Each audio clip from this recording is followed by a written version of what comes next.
So we're doing the Christmas Counterprogramming episode now. I think before we do this, though, we need to establish what Christmas is about and what a Christmas movie should be, a good Christmas movie, and why we're subverting that. Well, I think we're subverting it because, at least in my opinion, I don't want to speak for you, but I feel that Christmas has metastasized in the past 5 to 6 years, where we've gone from, Christmas in November, which was like already a bit much. I remember when I was a teenager, there was definitely stuff at Christmas stuff in stores in like November, right? Yeah, like early November. But we are now in a territory where I have like coworkers who are very defensive of putting up their tree early in October and completely blow right through Halloween with Christmas celebration. My sister started listening to Christmas music in like October 1st, in or around October. Wow. And so this is like increasing cultural acceptance of too much Christmas. Yeah. Costco puts up their Christmas like sales and like probably before people go back to like get on summer break. Like in probably at least in July and August. So it's getting to be like a racket at this point. Yes. So it's just so like it's nice. I like Christmas, but this is what Augustine meant when he spoke of disordered loves. This precisely. Yeah, there are two in the United States. There are 2 holidays between October 1st and the Christmas season in December that are just being like forgotten, erased, psyoped out of our culture.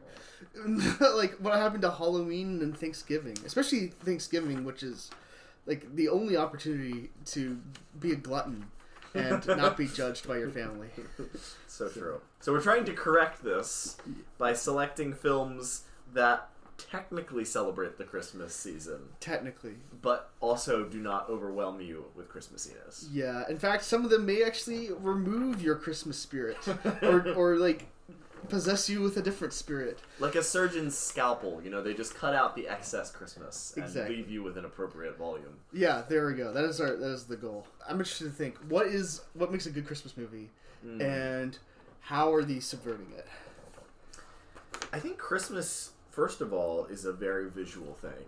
You want to get traditionally some snow, some multicolored lights glistening warmly in a window. You want to get some wreaths, some holly, some Christmas trees, obviously. But I think beyond that, there's also generally there's usually like a reckoning, I feel like, in Christmas movies, because it is the end of the year. There's a sense of like, whether it be the 15,000th remake of A Christmas Carol or It's a Wonderful Life, a lot of Christmas movies kind of are also end of the year movies in that they take the time of year as an opportunity to kind of like look back and sum up and see like, what has this character's life come to? What decisions have been made that maybe you want to stop making? Like, there's definitely a sense of accounting in a lot of Christmas stuff. I think you see that even in like cheap Hallmark stuff a lot of the time. It'll be like that's the plot mechanism, is basically this character needs to learn to like love the season or love somebody else, and Christmas is just kind of the excuse for that sort of revelation or transformation. I guess we could say that most, if not all, of our films fall into that somehow. But I think the biggest difference is that Christmas is the time of joy. These films are not about joy. It's true. Although Christmas really stereotypically Christmassy stuff does typically deal in some fairly dark emotions. Oh yeah, like It's a Wonderful Life is a lot darker than you probably think about because it's just so popular. But it's really like it's about like suicide basically. Mm-hmm. It basically is asking you, why shouldn't you kill yourself? Yeah. Why shouldn't you do it? I know we've talked about this before, but I always think of that shot, a very close in shot, kind of shocking for the day, on Jimmy Stewart's face as he finally realizes that his wish to never have been born has come true and he's experiencing it. Yeah. And he's like standing in front of the tree where he previously had crashed his car, but now there's no like damage on the tree. And his face is just a mask of terror. Yeah. It's just like a shocking image. It's a scary shot. It's like a horror shot. Yeah. In your family Christmas movie. But even like famous stories like Christmas Carol is like a very dark story in the sense that it really pushes this character to strange places. Mm-hmm. Like the idea of like little Timmy dying in like the alternate universe and just like all these horrible things happening. You know, if you keep going down this road, it's going to lead to horrifying events in the future. But at least in those stories, they do end happily. Like, it basically puts you through the ringer and gets you out, and you have like the shining star at the end. Mm-hmm. Whereas in ours, they tend to be more tragic, or at least more. They don't always end on a happiest note, so to speak. That's fair. Yeah. That is an interesting theme, actually, that emerged. I think my honorable mention might be a bit of an exception to that, but with a lot of the rest of these, that's definitely accurate. But yeah, I mean, Christmas is literally a season of, like the song says, like, scary ghost stories and tales of the glories of Christmases long, long ago. Yeah. So, even though this list is Christmas counter-programming, in many ways it is true to what the season is. Exactly. And even, you know, we should probably say up front, there's a very important Christmas movie to both of us that's not on this list, because we've talked about it before. It's Eyes Wide Shut. It's on our 90s episode. I love talking about that movie, but I don't think I would have a ton of new stuff to say about it. Yeah. There again, you've got like a movie that to me really does put me in the Christmas spirit, yeah. But it's also a scary ghost story. It's a weird tale of a man having a reckoning moment in his life and kind of confronting all of these sort of entities that come up and cause him to question the choices that have led him to where he's at. Yeah. So I think that theme, a couple movies on here in particular, really actually bear that out, mm-hmm. Which I think is pretty interesting. Eyes Wide Shut is probably like, I think it's in our top 10 films of all time. Yeah. But we wanted to do something else since we already talked about it. Yeah. Also, we're not doing Die Hard. We're sorry.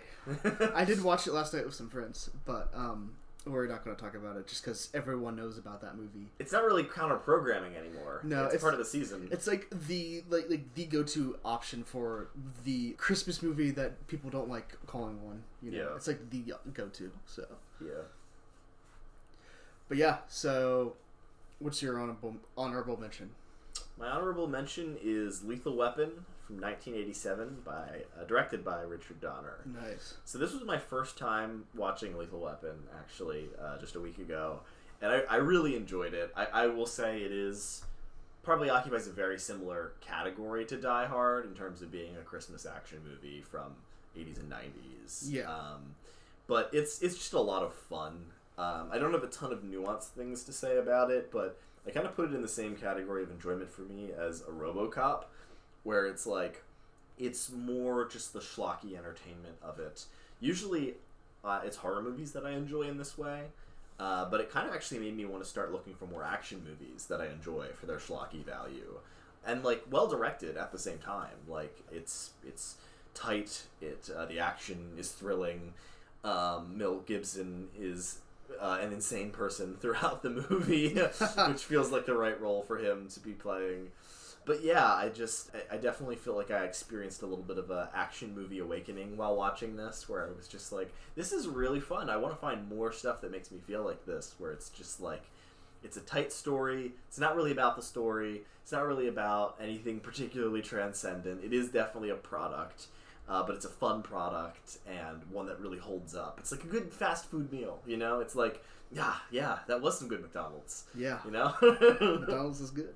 It is. I'd be interested to hear your take on the first 3 Mad Max movies. Because I know you've seen Fury Road, right? Yes. And you haven't seen the others. I have not. I think you would find especially the second one, I think you'd find that very interesting. Because obviously Mel Gibson's doing his thing. Yeah. But it has that schlock element to it.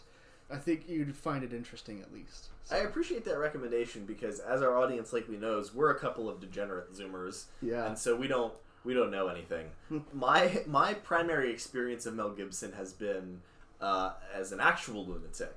Yeah. And so, like, this movie made me realize he's actually like a really good actor. Like, he's got a lot of charisma. Like, he's good to watch on screen. He's got a lot of star power. I think that's really his strongest aspect. Like, I don't think he would be very good at like doing a Marlon Brando type of thing, but like as like an action star, he's like got the charisma down. And I haven't seen Lethal Weapon, but it definitely comes through in the Mad Max movies. It's why the first 2 are really good, and why the third one is even watchable.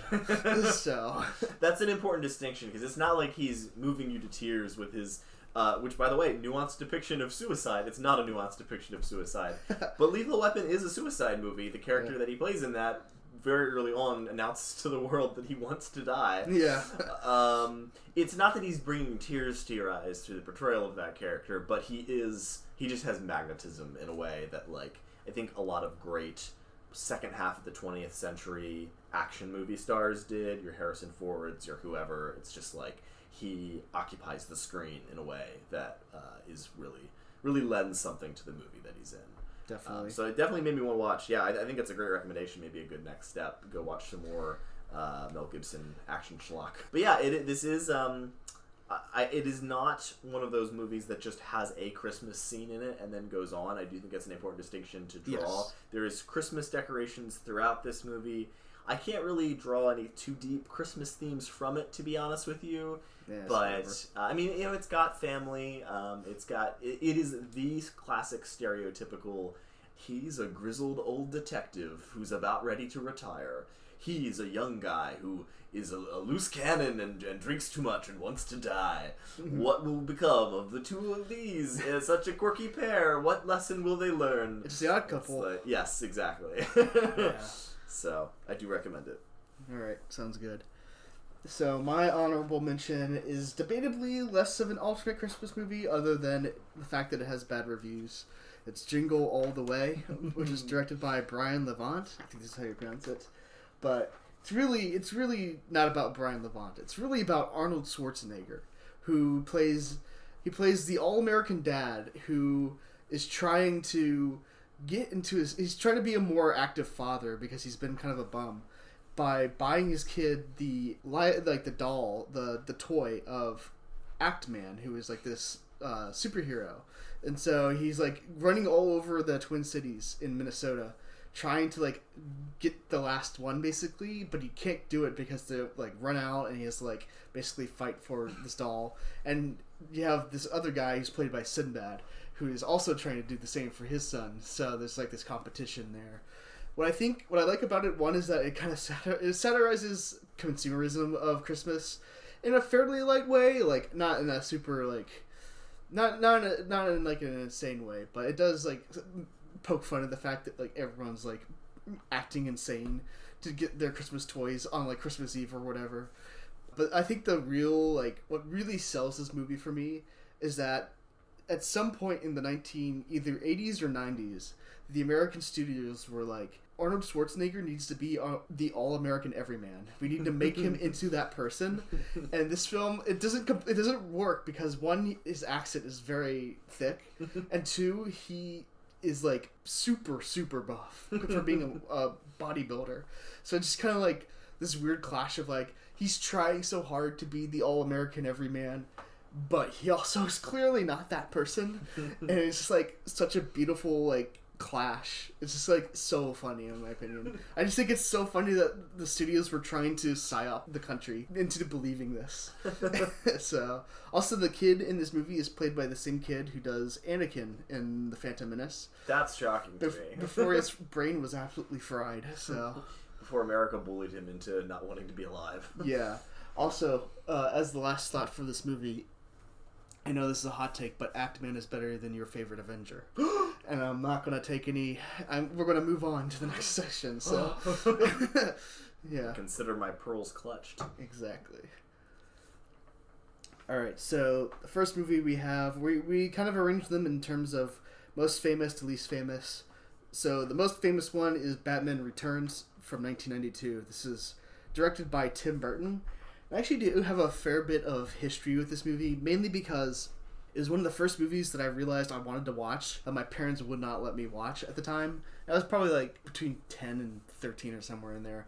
And I remember being at my grandparents' house and they had it on cable and I was like, I want to watch this. And my dad was like, no, you can't watch this. So I'd sneak into the other room, turn it on for a few minutes, and keep the volume down so that I could turn it off when he came. And it was kind of like this forbidden fruit a little bit. Partially because of the dark tone. Like, I mean, it is silly, but there is, like, an element of darkness to it. I remember seeing that scene where Catwoman, or Selena Kyle transforms into Catwoman, or, like, when she, like, is, like, spray painting her apartment and, like, she makes the costume.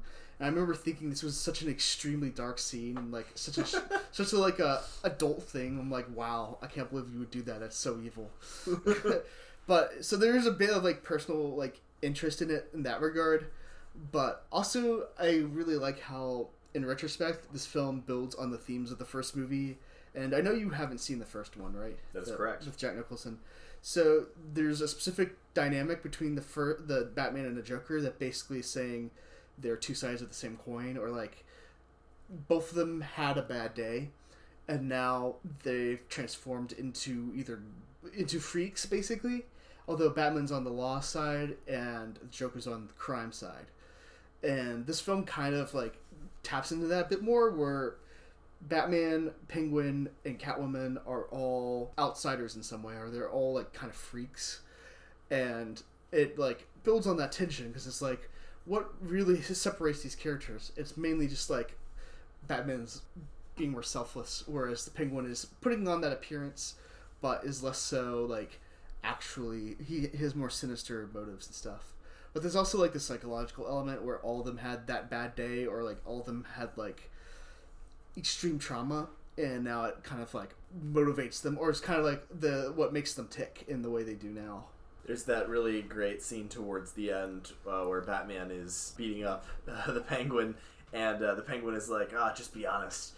You only hate me because I'm a real freak, but you have to wear a mask. And Batman's like, yep, pretty much. He doesn't disagree at all. Yeah, true. I have to tell you, John, I was shocked that this Christmas movie began with an attempted infanticide. Yes. They did not want that kid. They were like...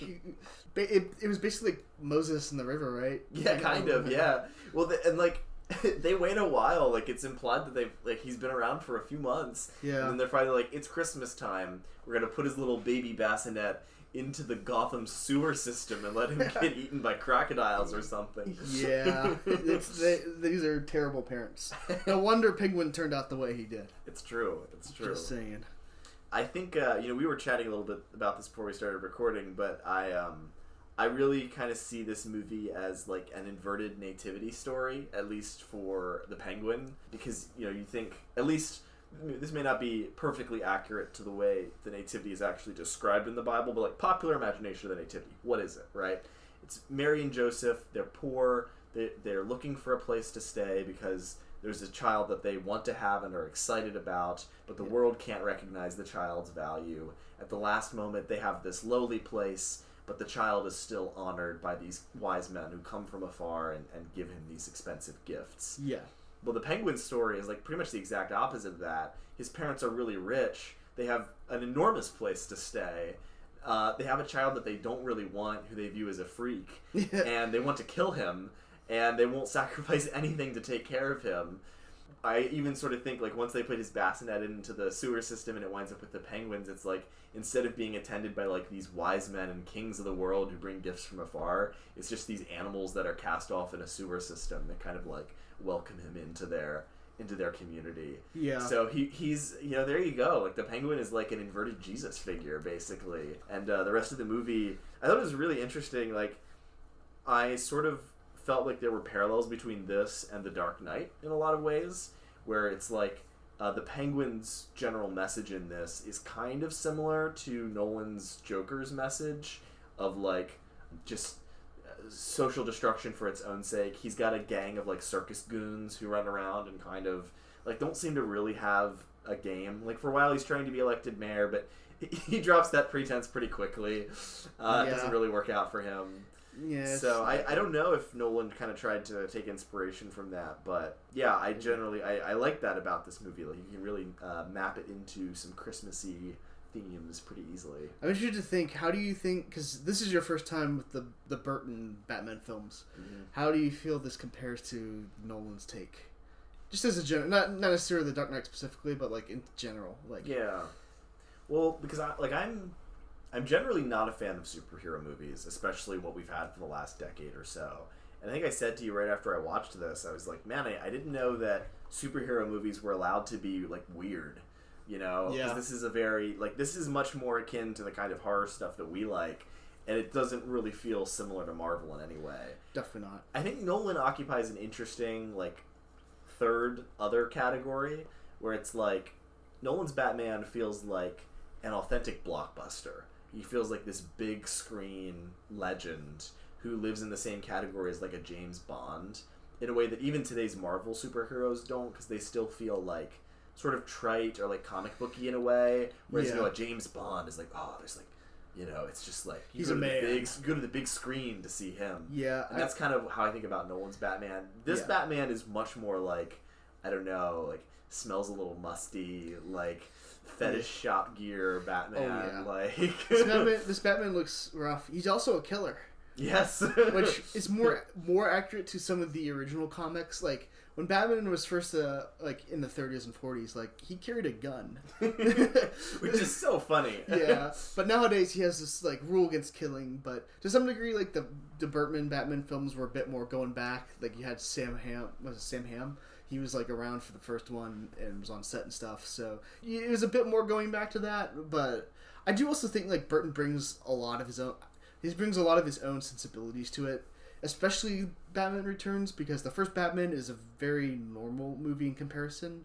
Like you can see Burton in it, but it is a lot more normal or a lot more accessible. Whereas this one, definitely he had more creative control, and you can tell there's just a lot more weird stuff, and that's fine. I'm not like criticizing him for that. I think it's actually a very good movie's strength. I think that's a good thing because he basically like made it his own. And he made a really good movie out of it. So, but it is like quite a bit different from a lot of other superhero movies in that way. Yeah. This is the only superhero movie you'll probably see like a funeral held by penguins, which is such like it's a silly scene that'll make you cringe a little, but it also is kind of beautiful because it's like at least someone loved this guy, even though he was evil, he was dealt a really bad hand. He was wronged as a kid. At least there's someone, even if it's just these penguins, who actually love him. Yeah. So there's something kind of like heartwarming about that in its own way. No, I really put this into the same category of enjoyment for me as like a giallo film, like a good giallo, where it's like you feel like a lot of emotions about it, and it's not entirely something that you enjoy straightforwardly. Like there is a level of like ironic remove probably to the way you enjoy it, but also that doesn't like eliminate the ability for it to have some genuine emotional impact. Probably my biggest criticism of the movie is I feel like Batman is pretty uninteresting in this. Yeah. He's not even really a main character, but it's okay because the two villains are so interesting and so well fleshed out, so well acted. We've already alluded to Danny DeVito's performance as the Joker, but Selena Kyle's performance as Catwoman is also like Michelle Pfeiffer. Sorry, Michelle Pfeiffer's performance as Selena Kyle / Catwoman is like really good. Oh, it's terrific. It takes. I mean, like the film was a little controversial. The McDonald's toy line was taken away, partially probably because of her being too sexy and too violent. Yeah, but like she's not reducible to that. I feel like that character is like unfortunately remembered for that, as opposed to like what is actually a fairly feminist message of like she just keeps getting screwed over by men in her life, and is kind of just looking for someone to take her seriously as a person, and just never encounters that throughout the movie. And so, to the extent that she embraces, like, a life of crime or the shadow, it's, like, kind of a reaction to that of just, like, there's no one in this horrible city that will just interact with her as a person. Everyone either sees her as, like, a servant or just, like, a piece of meat, and no one's really interacting with her as a human, which, for very different reasons, is the same problem that the Penguin has. Yeah, I think it's fair to say that Catwoman uses sex, or it has a sexiness to her, but it's not her defining thing. It's something she like can turn on and off, and it's like a tool she uses in her tool set. Yeah, but yeah. Speaking of Selena Kyle as a character, there's a shot in the beginning of this that really made me go like, "Wow!" Like Tim Burton used to be like a really clever filmmaker. So there's that opening scene where you first get introduced to her as her character, and she's supposed to be like this really awkward secretary, which doesn't completely work because it is Michelle Pfeiffer. But it's like, oh, she has glasses on. I guess she's ugly. Like, but nevertheless, you've got this like really well framed shot of. I'm blanking on the name of the corporate villain. Christopher Walken. Christopher Walken. Yeah, it's like a well framed shot of him, and it's like a 2-shot, well framed back and forth between him and I think just another character, probably the mayor character. I think. Yes. And then Selena Kyle keeps like just leaning completely into the shot and cutting off your vision of the characters, and it makes you feel what the characters are feeling towards her, which is like this irritation. She's literally in the way of you, the viewer, being able to see the characters clearly. And it's like such a clever shot because it's not that there's no exposition happening in this scene. Like, there is some pretty like dialogue driven exposition, but the way it's shot makes you feel something in addition to the exposition, which is really where movies can go wrong by just doing exposition. You need to use the filmmaking to like actually communicate something. Yeah. And just watching that, I was like, this is so clever. Like, the irritation of her being in the way of the shot is what these characters feel towards her. Yeah, there's more to it than just like making a beautiful shot like eye candy. Mm-hmm. Like, part of the beauty is being able to convey information without using the audio. Yeah. A picture's worth 1,000 words. Yeah. So... But yeah, also really love the Christmas aesthetic in this movie. I think this is... Because I know they have, like, Christmas specials for Marvel, whatever. But, like, I feel like this is what a Christmas... Especially a Batman movie should be. And I wish they had more Christmas Batman movies. Or more, like, Christmas superhero movies that look like this. Yeah. It's, like, gothic.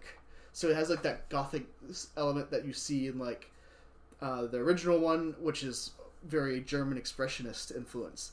But you add Christmas to it, and you add snow, and it really works. And it really conveys the sense of that time period. Yeah, so. Gotham in the snow. There's just so many great matte paintings in this of like the city with like this snowy haze over it. Yeah, that looks really, really cool. Just a great sense of place throughout the movie. Totally, yeah.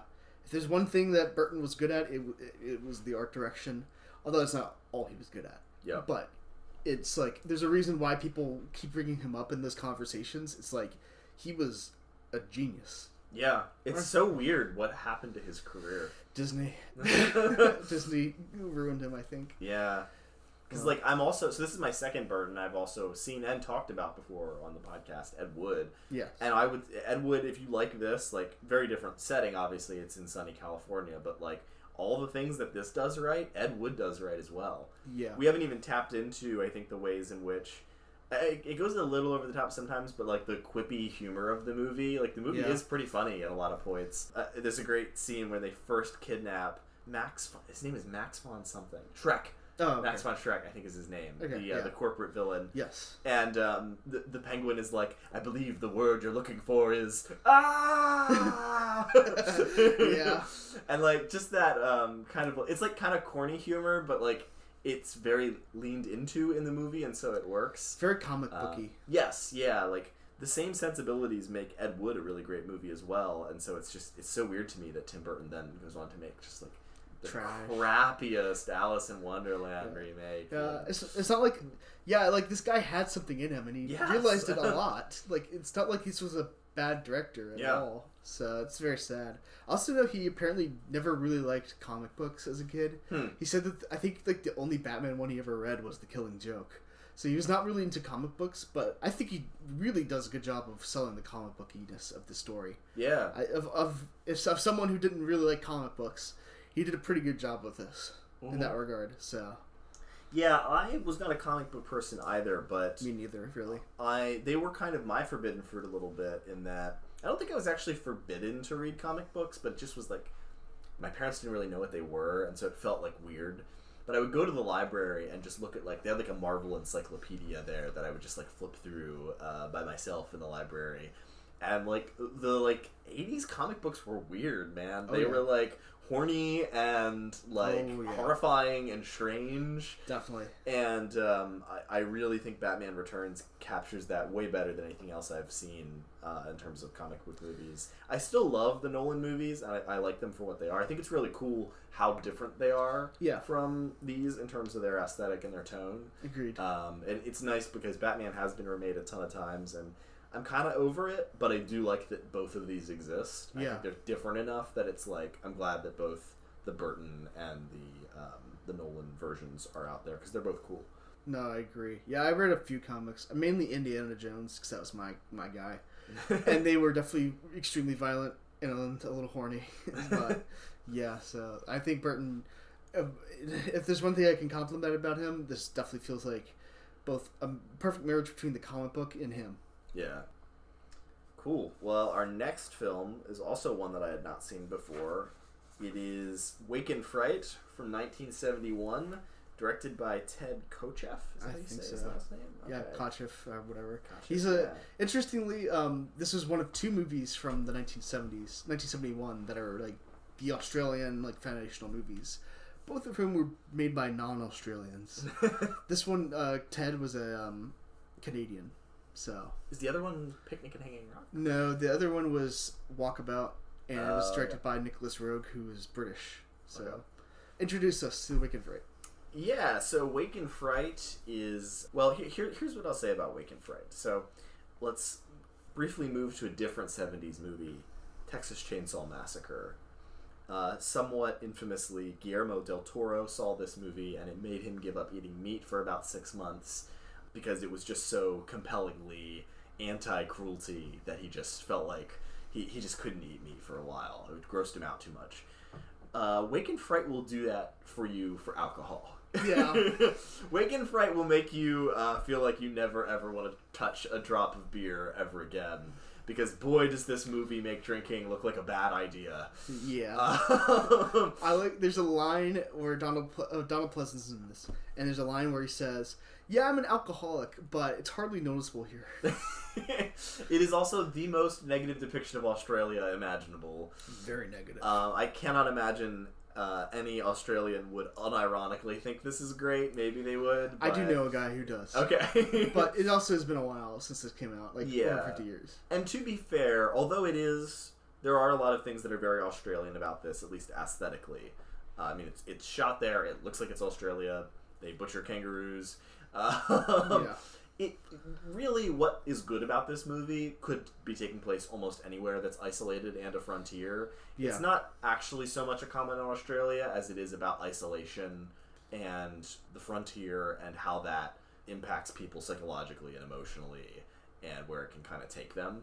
Mm-hmm. But yeah, this is a Bender movie. This is about a guy who agrees to have a couple drinks on his way back home for Christmas, and things go south. He's a teacher at a very rural Australian school, and he introduces himself as like a bond servant, and he kind of is, because this education system, I don't know if this is historically accurate or not, but would basically require teachers to put up a certain amount of money as like a guarantee that they wouldn't quit their post until they'd like finished out their term, essentially.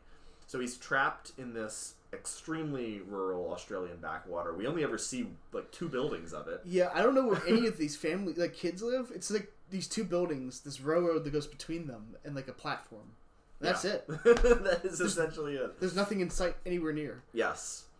And so on his journey back from this place to Sydney in an attempt to get back to the UK, where he's actually from. Well, he's trying to get to Sydney, yeah. Okay, so I wasn't clear about this. Is he trying to get back to Sydney because he's getting a flight back to the UK, or he's just from Sydney? No, he's trying to get to Sydney to get to his girlfriend. And his ultimate goal is to fly to the UK because he wants to be a journalist. But he doesn't like Australia, but he's stuck there. It is at this point that I should clarify that I got into the Christmas spirit by getting a little bit drunk while watching this movie, which I feel was the right thing to do. I actually did this when I heard you did that too. I've seen this twice though, so I have a little bit more. Yeah. I think it added something to the experience for sure. Yeah. How much exactly did you drink? I had like 3 beers. I took 2 shots and 2 beers. Okay. So make sure it worked. Yeah. I also watched this on a really shitty VHS. I don't know if it was a VHS rip exactly, but it was a low quality upload to YouTube. And it had like hard-coded Spanish subtitles. And I actually thought that was perfect as well. Like, don't get me wrong, like I would probably buy a nice Blu-ray restoration if like Criterion released it, because I really loved this movie. I want to be clear, like this was a fantastic experience. But there was something about just, like, the smeariness of the lower quality that really kind of, like... It works as you get into this film. You don't necessarily want to see Donald Pleasence's emaciated chest in perfect 4K. Yeah, he looks pretty gross. So, what I like about this film is that partially it's, like, this really weird experience that spirals because, 1, alcohol, 2, gambling, and when you combine the 2, they tend to end poorly. So... But what I think is interesting is that at the very end, like, again, another suicide attempt. Mm-hmm. He's unsuccessful. And he basically gets on his way, goes home, and the sheriff, who's, like, unusually friendly in the worst way. Basically, like, cooks the books to say, like, it was an accident, so that there's no consequences. And it's basically, like, this weird event that doesn't have any consequences, and he just walks away from it, which, in my opinion, is actually a lot more accurate to real life than you would expect. Because you would expect this guy to, like, have severe, like, medical issues because he tried to kill himself, or, like, maybe his severe emotional issues now, or just, like, he's, like, screwed for life. But in reality, he actually turns out fairly okay. And I've never been in this dramatic a situation, but I've been on a number of, like, night odysseys or weird experiences where it probably should have turned out a lot worse, but I ended up, like, walking away from it, and I'm fine now. Mm-hmm. And I think that's actually a lot more accurate to real life than I think you would initially assume. So I kind of appreciate that. Also appreciate just, like, the fact that obviously in Australia it's in the southern hemisphere, so Christmas happens in summertime, and they really sell that. It's very hot. You know, the main character has to sleep naked just to, like, not sweat a ton, and he's still, like, sweating profusely and stuff like that. So I really like that. Like, the setting alone is very anti-Christmas while also being Christmas. Yeah. It's very different from, like, a North American movie or a European one. So yeah, I think it's neat. I really like your point about it's a movie that doesn't have consequences, and it's kind of like at the end of the day, he finally gets out of this bender, and it's just like, well, what am I gonna do with that? Yeah, he just goes back to his life. He goes back to that small town and goes back to teaching. Yeah, as if it never happened. So I don't want to get too cute with this, but I do have another Christmas interpretation here that I'd like to sort of shoehorn in a little bit. Go for it. I think that Walken Fright can be viewed basically as a Scrooge tale. It's a version of A Christmas Carol, because much like Ebenezer Scrooge, our main character John Grant, played by Gary Bond, who is really well typecast, I think, for this role. He has kind of a humbug attitude to the spirit of Australia. Everywhere he goes, people seem to love Australia, and he really, or put it this way, people seem to love rural Australia. They love Bundunyaba. They love Bundunyaba, and he is pretty open in his condescension towards these people. It's pretty clear that he doesn't like being a teacher just from the few shots we see of him before all the madness starts. He's gleeful to be leaving this place. Yeah, the film starts with him, like, not, like, he's in the classroom, like, it's like a one-room classroom of different classes, or different ages, but he's not even teaching. He's just sitting there waiting for the time to tick down. That's so true. And they're just, like, sitting in silence. He's like, you just gotta wait, like, 2 more minutes. So, yes, does not like teaching. So he's got a cold and hardened heart towards rural Australia. He gets to the Yaba and he meets the ghost of Christmas past, which is you could look at as the sheriff, right? So the sheriff is like kind of the way he used to view rural Australia. He's very condescending towards the sheriff. He's constantly saying snide things that the sheriff doesn't catch. He is making fun of their dice game, which is, or not their dice, it's not even a dice game, it's a coin flipping game. Yeah. Which admittedly is pretty fucking stupid. It's really, really dumb. And he has an interesting encounter with Donald Pleasance at the beginning, which I'll talk about more in a second. Then he goes on to the second character, who I sort of forget his name, but it's implied that he's wealthier. Yeah, the guy with the daughter. That gets him to come to his house. Yes, and he's kind of the ghost of Christmas present, right? He helps our hero understand the joys of being a debauched rural Australian. He kind of gets into the spirit of doing it. And just like Scrooge, he starts to see how wonderful it can be to just be a drunken wasteoid. And then he encounters Donald Pleasance, who is the ghost of Christmas future, and as that ghost must be, is kind of dreadful because he makes Gary Bond's character realize he sees himself in him, basically. Definitely. At the beginning, at the first bar that they go to, John Grant makes a snide remark to Donald Pleasance's character where he's like, or no, actually, it's Donald Pleasance himself who says, you know, it's hard enough to live in rural Australia. What he wanted to do, sing opera as well. And then when John Grant wakes up at his house, he's listening to opera. Yep. He reveals that he is also an educated man, just like the teacher. He's a doctor. And it's kind of implied, although they don't get this deep into it, he's obviously got a British accent. You know, it seems like he's someone who's also not from here. He's not a rural Australian at heart, but has wound up here and is definitely never going to leave. because he's just become entrapped. Yeah, everyone is an alcoholic in this town, and he just slips in. Like, no one can tell. Yes, he seems like he's one of the crew. Yeah, and then I mean the movie has its happy ending in a sense, in that the very last thing we see is John Grant returning to his rural Australian town, and he sees the bartender there from the beginning, and a big smile crosses his face. Yeah, but is there a change like there is in Scrooge?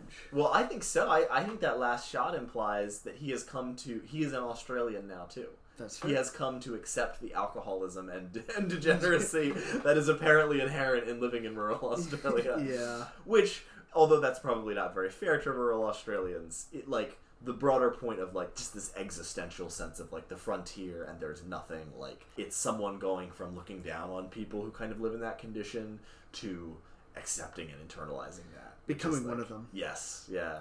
Yeah. This is probably the worst commercial for Weston beer ever. Because you can down 15 of these and still successfully pull off a roo hunt. It does not matter. It's hard to get drunk on this stuff.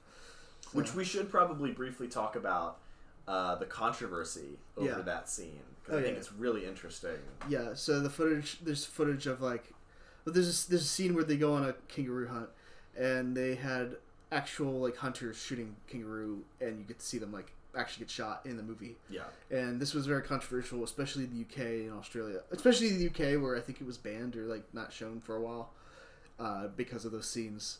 There is a post-credit little thing that says text. Basically it says the footage of this was all real shot, and because of that the animal welfare organizations begged us to keep this in.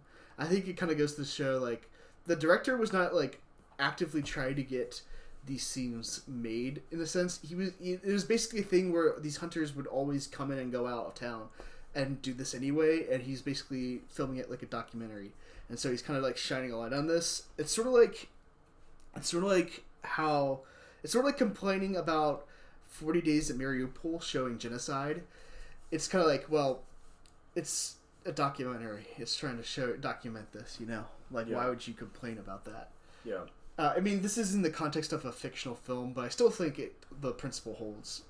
Yeah, I think my biggest critique actually has more to do with that post-credits card than anything else. Because I think with just that context, I actually came out of it thinking, oh, so they did... Because the card doesn't go into very much detail about how they got this footage or what it is. And so it's very plausible to think that Ted Kotcheff just was let's go out and shoot some kangaroos and put it in the movie, and then be this shows how bad it is to be cruel to animals. Yeah. It's that feels a little disingenuous, you're the one doing it. But that's not what actually happened once you read into it. So basically they were shooting on location in the actual town that inspired the novel this is based on. And while they were there, they encountered locals who actually were doing kangaroo hunts. And so the director was well, do you mind if we just go along and shoot this and see what it's like? Because the novel is inspired by this kind of stuff. Apparently the filming of it was pretty horrific. Some of the crew members passed out. They got super drunk. The hunters. Yeah, the hunters, just like in the movie, got super drunk, and they actually had to engineer a fake electrical failure because the crew was so horrified. They were we need to stop this. Oh yeah. So it's a little bit more accurate to say they probably didn't know what they were getting into. They did have this footage. I don't think that they killed any kangaroos that weren't already going to get killed. Correct. And what they did do was actually draw attention to the fact that this is happening on a regular basis. So I think it's at least more nuanced than saying oh, we went out and killed kangaroos for the sake of the movie. I think people are usually not expecting to see fiction and documentary stuff mixed in that way. I don't think it's a bad thing to do. I think there's probably other examples of that out there that are interesting. Probably. I mean, Sean Baker kind of does some of this. I know a good example. The Stranger by Orson Welles was one of the first movies shown to a wide American audience with Holocaust footage, because the main character is like a Nazi hiding in Massachusetts or wherever, or Connecticut, and they're trying to get his wife knows that he's a Nazi, the Nazi, and she's trying to hide it because she loves him, but she's also terrified. And so the main investigator shows her Holocaust footage and says, "Look at this. This is what he did." And so that's a good example of that, where it's it shows you pretty horrific footage from the Holocaust. Yeah. But it's in the context of the fictional movie. Yeah. So yeah, all that to say, like, I understand the controversy, and certainly understand why someone wouldn't want to see this, because it is kind of stomach turning, and they cut out a lot of the worst stuff. Oh yeah. But I also don't think that the director is a bad actor here, even if I can understand the critique of, like, maybe I wouldn't do that. I don't think the intentions were bad. The director is actually a vegetarian, so I think it definitely comes from a good place. That being said, if you don't like seeing animal cruelty, I probably wouldn't watch this, because it is a very important scene. I think it kind of is pretty close to the revelation that the character kind of has about himself or what he's becoming that leads him to try and blow his own brains out. Yeah, that's fair. So that's Walken Fright. Yeah, you should watch it. If you can handle the kangaroo hunts, you should definitely watch this. This is, of a year of amazing movies, this is one of the best of 1971. Yeah. Which is a big statement. But our next film is also from 1971, actually. It's from Canada. It's called Mon Oncle Antoine. It's directed by Claude Jutra. And it's obviously a French-Canadian film, so it takes place in, like, Quebec. It's a rural Quebec film about... Well, it starts out the first hour is kind of like developing this community, getting into Christmas and, like, all that stuff. But then it becomes this whole thing about coming of age, where you have this kid named Benoit and his uncle Antoine are going to this rural family because the eldest son has died from an illness and they have to collect the body. So it's kind of like this coming of age film about confronting death. I would say it's the most slice of life story on this list, so it's definitely more like a slice of life drama. But I really, really like how this film does the coming of age and, like, confronting death, where this is, like, Benoit's first time. He's kind of depicted as kind of this lighthearted, kid, kind of going through puberty a little bit, but then he has to go collect his body, and he's confronted by the fact that people actually die eventually, and then he has to deal with the fact that his uncle was getting drunk because he can't really cope with this, and I think there's, like, a lot of, like, very interesting character stuff there. Mm-hmm. So yeah, it has an interesting pace for a movie that I think actually works pretty well, but it really It starts very, very realist, very slice of life, and then at the end it abruptly gets, I feel like, a bit more stylized. Even the editing changes a little bit. Yeah. There's kind of a brief surreal dream sequence. There's some really sharp cuts at the end that feel very jarring in a way that the rest of the movie did not.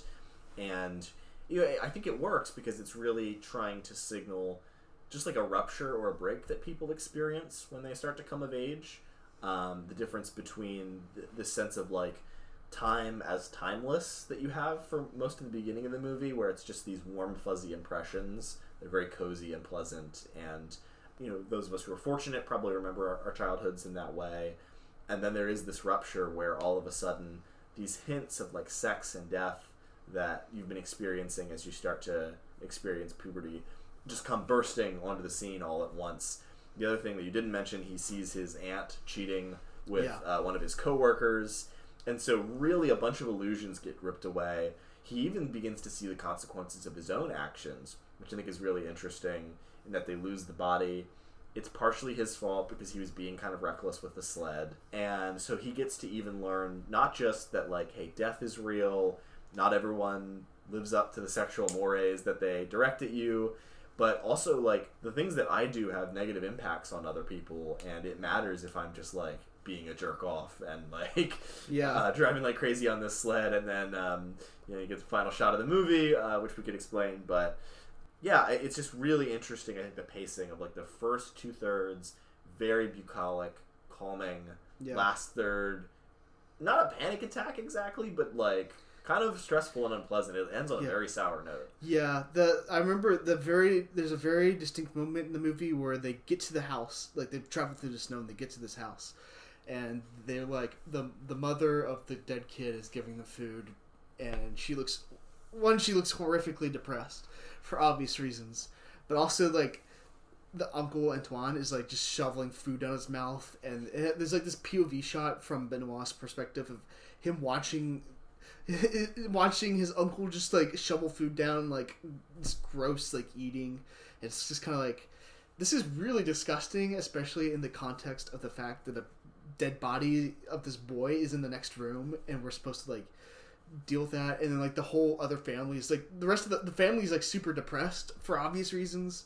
So it's like this very like stark scene, kind of trippy, where it's just kind of like that is kind of where I think the main character realizes something is really wrong. Like it's not just like fun and games anymore. Like something is off here. Yeah. Also, like how he's scared of the. It's interesting because him and Antoine are both scared of death, and they're both scared of bodies. But Benoit has not had enough time to build up a mask for that yet, because Antoine's been doing this for years, and even though he's scared, he's able to like fake it till he makes it kind of. Where Benoit, this is his first time, so it's kind of like he still is like kind of terrified of it. Yeah. One thing that was really impressive to me about that dinner scene, and maybe this is more criticism of me as a movie watcher, but often when I watch a scene, I just have like one tone in my head, where it's just like, this is the emotion that this scene is communicating to me at this time. But that scene was really interesting because it was actually 3 different characters expressing a very different emotion all at the same time, and you could feel the tension of the 3 different emotions they were feeling. So you've got the mom, who is like, I would say she comes off as like shell-shocked, because like the kid just died like the day before, and she like makes an offhand comment about like, yeah, I thought he just had a cold, and then he like started choking, and that's like all she really says to explain it. And she breaks down a little bit later, but you can tell she's just like, the grief is so raw that it hasn't even set in. Shock. Yes, she's in shock. Mon Uncle Antoine is just hiding it, not really engaging with it. He's already a little bit drunk. He's just eating.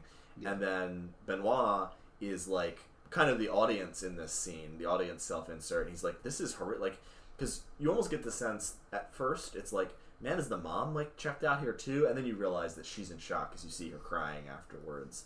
But I thought that was really cool because I found myself intuiting like 3 different characters bringing a very different energy to the same scene.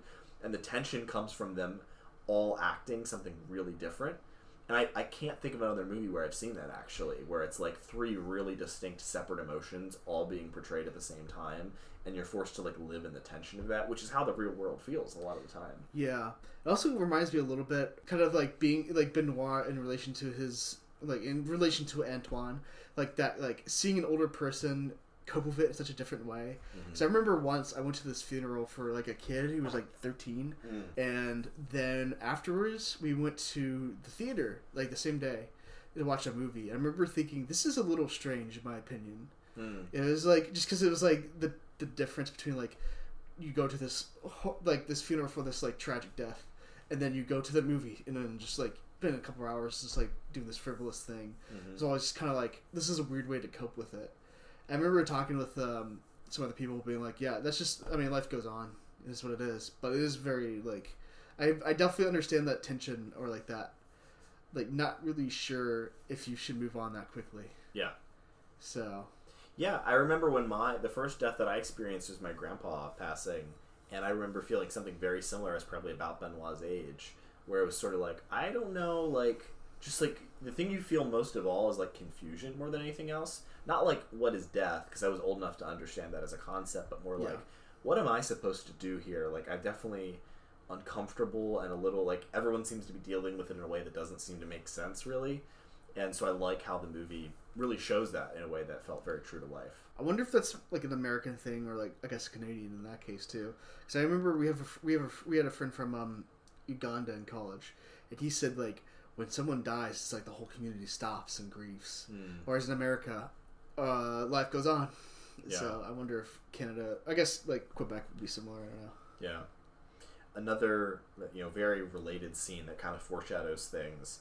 Earlier in the movie, there's a scene where Benoit and the girl that he has a crush on are playing upstairs in the general store where they work, and she has put on like a bride's veil, and she's like running around, and they're like kind of chasing each other. And they're running around a bunch of coffins, like empty coffins upstairs. And I really loved that shot because just saying it like that, it might sound like a little on the nose, but it comes out of nowhere. Like, truly out of, like, there's nothing death-like about the movie up until that point. And then all of a sudden you just get this shot of, like, like puberty and, like, being a teenager and, like, starting to experience your sexuality.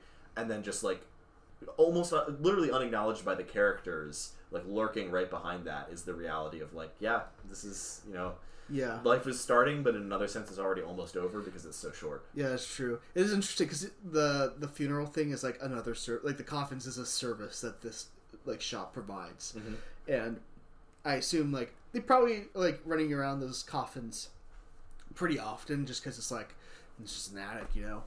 But like when they actually go and get the body, it's like this is like making it real. It's like, no, this isn't just something that I see up there. Like this is a real thing, you know, that actually affects people. So yeah, very compelling slice of life. I usually don't like slice of life, but I actually think this one works really well, mainly because it is more about the coming of age stuff, which is interesting because there is some like Quebec political stuff, social political stuff in this. Like you have the guy who runs the mine, who's an English speaker, who does not know English, he does not know French, and he doesn't like the French. And like they have this scene where like he's like riding through the town on his sleigh, and he's like throwing these like stocking things into the street for the kids and stuff, and it's kind of like he doesn't really care. He's just like doing this performatively. And is that the same guy from the mine? Well, they both work for the mine, but it's kind of like performative. Yeah, and it's also like poverty stuff. Like I wanted to open a hotel in America, and I can never do that. Or like the scene where there's like a funeral at the very beginning, where they have like the guy. It's like a Catholic funeral, so he has like the prayer beads around him, the rosary prayer beads, and they literally take them off his hands because they can't afford to bury him with them because they need it for the next one. And his clothes, they take his clothes off too. They take off his clothes, so it's kind of like there's definitely like poor French person versus the English oppressor, you know. Yeah. Very Quebec. But, I mean, I think it rises above that. Yeah, I'm not saying that the Quebecers are wrong for necessarily making those observations, but on some level, you gotta do more than that. That's just kind of the backdrop against which this much more personal story is playing out. Yeah, the personal story is what really elevates this to, like, a great film, in my opinion. Yep. I also would not want it to pass without praising the fact that this has a lot of outdoor shots, which I really, as I get older, is something I appreciate in movies because I realize how rarely it happens. Yeah. There's a lot of, like, and in bad weather, too, like, shots of, like, snow when it's actually snowing outside. It's pretty cool. I like that a lot in a movie when you actually are just recording whatever weather is happening. It really grounds it in a way that is good for this story. Definitely. Yeah, this is very much like why winter sucks Christmas movie. Yeah. And why snow sucks. I mean, I also thought it was very pleasant, actually, at the same time. Like, I found it visually pleasant to look at. Oh, it was beautiful, yeah. Yeah. But it definitely sucks when they're trying to get home. Yeah. So. Also, the soundtrack, very nice, very distinctive. Lots of, like... folk. Yeah, I guess, like Quebec folk music. Yeah, Quebecois folk. There was, like, a good playlist on Spotify. I'll have to find it. Please do. I would love more of that music. But it sounds just like bluegrass music or just like folk music. Yeah. Except in French. Yeah. So. It's probably worth acknowledging before we move on as well. This director was not a particularly good person. He's a bit of a... He's sort of like Roman Polanski. Yeah. Let's just say that. This podcast's policy is, I would say... Correct me if you disagree with this. I don't exactly believe in separating the art from the artist, because if I believed in that, I wouldn't have even brought this up.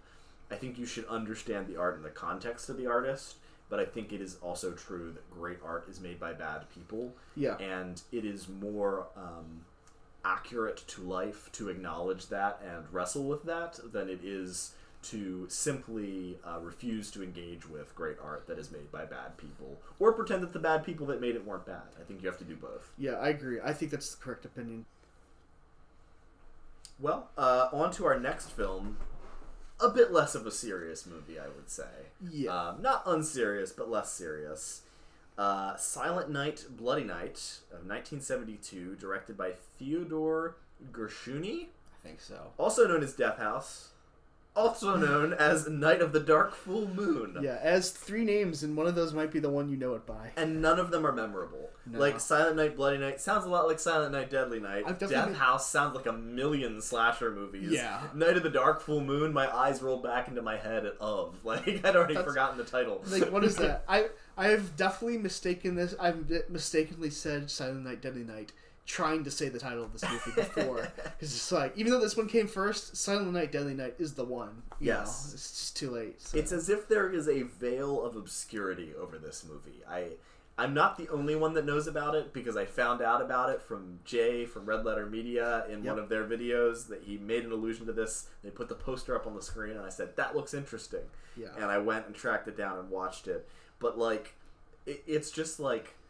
And it's not a very talked about movie, which is very fascinating to me, because I think you probably agree, it's one of the earliest slashers ever to exist. Yeah. And it pioneers some things that other slasher movies get credit for. Correct. Like, the POV shot from the killer's perspective, which you'd probably have seen in, like, Black Christmas and Halloween. It's in this movie, and this film came out 2 years before Black Christmas. Mm-hmm. And then there's also, like...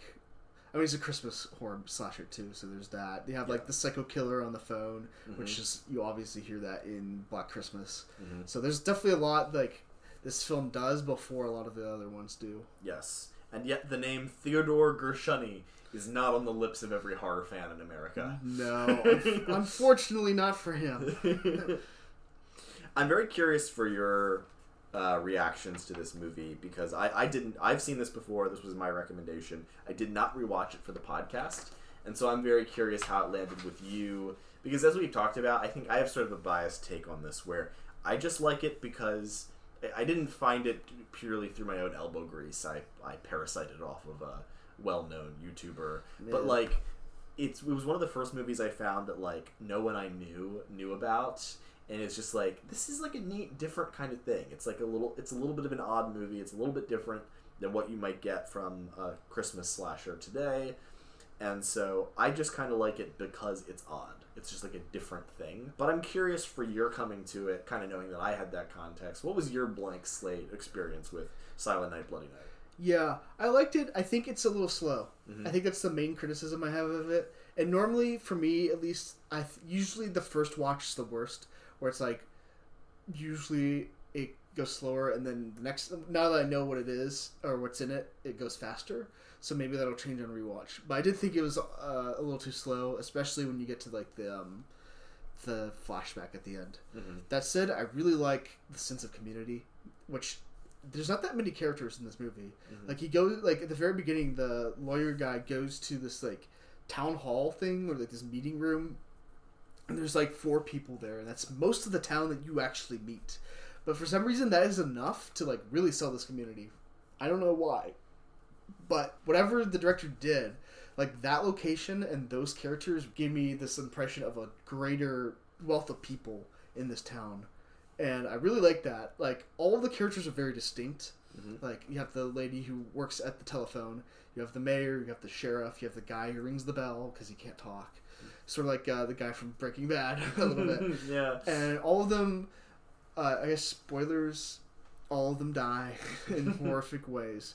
But there's something about them where it's like, I kind of felt bad for them dying, because it's like, oh, that character was cool, you know? Yeah. I also liked how all of them were a little suspicious of the lawyer at first, so they weren't, like, super friendly initially, but once you get to know them, they start to, like, show their softer side a little bit, which I like. And I also like the gothic atmosphere, like, you know, like, it's like a haunted house movie. It's not supernatural at all. It's, like, psychological. Yeah. And it's, like, a killer. But it does have that haunted house vibe a little bit, of, like, a house that's, like, gothic and, like, decaying to some degree. And I really do like that. Yeah.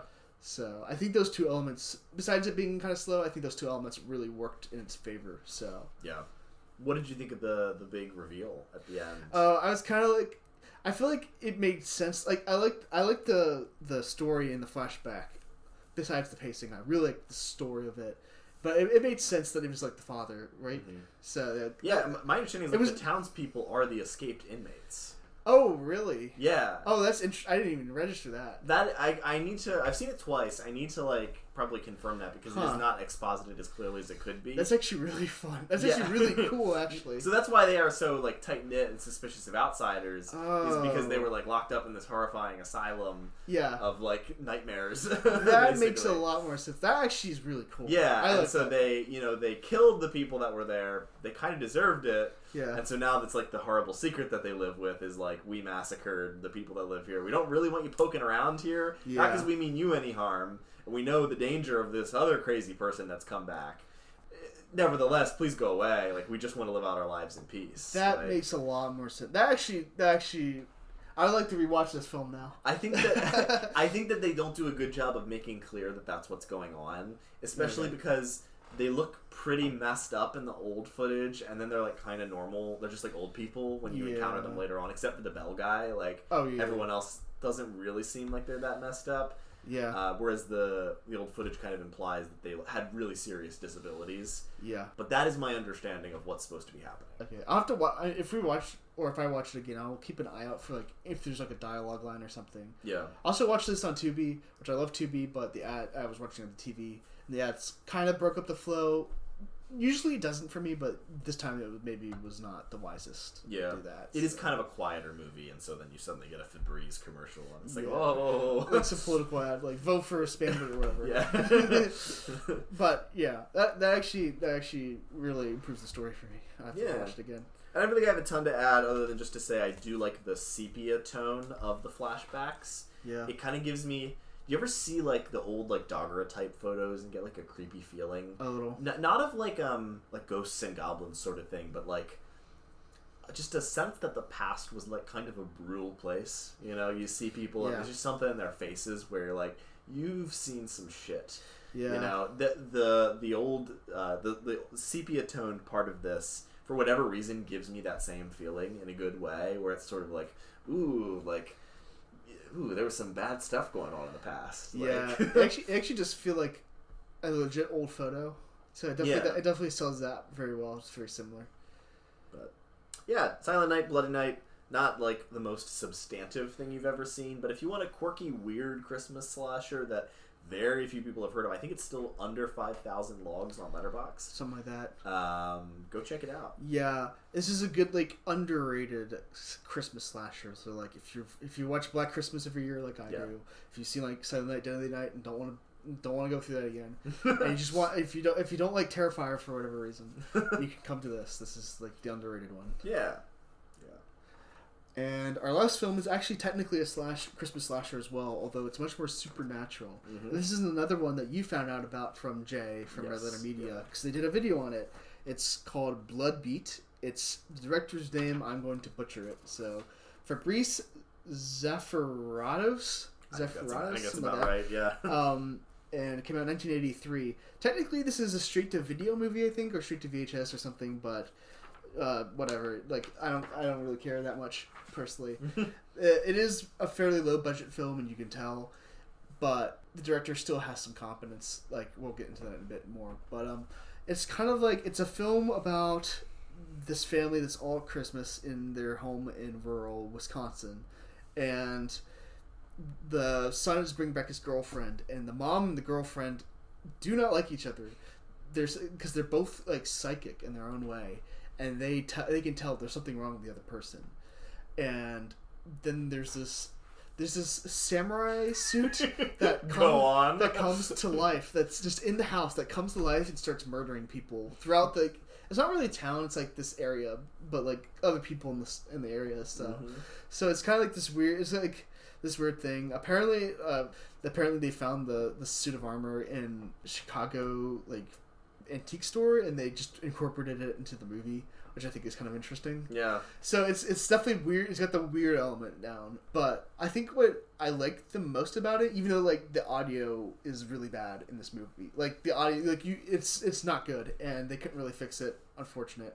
Mm-hmm. But I think what I really like about this is that it has really good Midwestern vibes. Like, apparently, according to Red Letter, we don't want to reiterate all of what Red Letter Media said, but we kind of have to point this out, that apparently it is very accurate to rural Wisconsin, even though the director was not from there. Mm-hmm. He's originally from France. Somehow made it there, and he said apparently this is extremely accurate. But also, it's just like the director is surprisingly competent. Mm-hmm. Like it kind of comes across as like great director's first movie. So like what is it, Fear and Desire kind of situation, where the director clearly knows how to like compose a shot in a actually meaningful way. Like he doesn't just like do like shot reverse shot all this crap. He'll actually like he'll do a thing where he'll like put the camera down in like the shed, and he'll have this guy come into frame, take the axe in the foreground, and then run off. As opposed to just like this terribly composed thing. Mm-hmm. So he can do that, and he actually can do editing pretty well too because of that like deer scene. The scene where they're like hunting and like the girlfriend is like freaking out about it. Mm-hmm. Like he actually another theme from this movie, this episode, I think. Yeah, hunting. Christmas hunting. Yeah, but it's like I remember watching that scene and thinking like the editing is actually making me feel a lot of suspense. Mm-hmm. And like I feel like this is the kind of film that like if this director had actually kept making movies, he could have been like a Kubrick eventually. Yeah. But he just like... That's a big claim. well, not maybe, but like a really good director. Yeah, yeah. But he just like only made one movie. So it's like, if Kubrick stopped at Fear and Desire, this is kind of what that would be like. Yeah. Yeah, I think it's... I didn't even notice that the first time I watched it, because I was mostly watching it with the eye of like, look at this crazy movie that puts a bunch of weird shit together. Which it is, and I do... That is something I like about it, is that it's like, you've got Christmas, Wisconsin things, a samurai suit, and a horror movie, all smushed together, and there's not really very much to tie any of it together. It's just all of those four things all at the same time. Yeah, it's a collage. That's distinct. There's not a lot else out there quite like that. This is the only version of this movie that exists. Yes, exactly. It is a unique phenomenon. But I recognized that while watching through it this time, where it was like, yeah, like there are a lot, not all of it, like there are some like bad After Effects and things, but like, and the script is not coherent, but the visual part of it is pretty strong, especially given the like total lack of budget, total lack of training. Apparently, the guy has an intuitive sense for how to like make a shot look interesting. Yeah, I feel like if he'd actually tried to hone his craft, he could have been a really good director. Yeah. He just never did. So yeah, and imagine if he had preserved the weirdness of just like throwing together all this weird shit, and like the other again, same thing I praised him on Uncle Antoine. Bloodbeat is like, it's mostly just shot outside in like real places. They're actually out in the weather, whatever the weather happens to be. Occasionally weakness when they didn't have the right lighting. Yeah. But a lot of the time, it really makes it feel neat. That's part of why it feels so convincingly like in the location that it's at. Definitely. And so imagine if he had like kept doing that stuff, but just like got someone better with the English language to write his script. Yeah. And someone to do his audio. Like he probably could have been making really cool horror movies. Yeah. If you get someone to do better audio, I think this would have been a whole step above what it is now. Yeah. I do like when I think about this movie now, besides the samurai and the psychic stuff, what I think about is that scene with the couple where the guy's like, go get me orange juice in his fucking waterbed. It's just like sitting there and he's like, get me my orange juice. And she goes down and she gets like the powdered orange juice where you have to pour it in and then pour water in, which is like, I feel like that combination is so Midwest. Not necessarily the conversation they have, but like the waterbed for one, which I feel like no one outside the Midwest owned. And then you have like the orange juice, which isn't real like juice. You just have to pour the powder in, which I've never had, but it sounds really bad. It sounds horrifying. Yeah, have you ever had that? No. Oh, God, yeah. It's just like, ugh. But, I mean, I guess I've made emergency for myself, which is like maybe a hint of what that would be like. Yeah, probably. But actually. Yeah, no, I buy my Minute Maid like a normal person. Yeah, I think it kind of goes back to like, this is a little bit of an insult, but it kind of goes back to my opinion of the Midwest, is that it's usually at least a decade or half a decade behind the rest of the country. Mm-hmm. And there's something a little bit kind of preserved about it. It's sort of like how in the 80s everyone looked like they were in the 70s in the Midwest. So, which is just like, it's I mean, it's not great looking necessarily. It looks a little old, but it also is like a special charm to it. It's kind of like rural. Yeah. That I like a lot. And like, I don't think anyone would really accuse Virginia of being Midwest, but there are parts of it that are kind of Midwestern. Yeah. And I think of like Winchester, for example. Like, you drive down there, and that feels like 2006. A little feels bit. like Breaking Bad. Yeah, you know? it kind of does. It's still in that decade a little bit. Yeah. Which, you know, it's not a Midwestern state, obviously, but it does have it has that same, like, older vibe to some parts. Yeah. So. Yeah. But no, yeah, if you like weird stuff, this is a good movie. Yeah. If you like Midwestern stuff, this is a good movie. You will have to deal with bad audio, as we've said before, but otherwise, recommended from us. Yeah.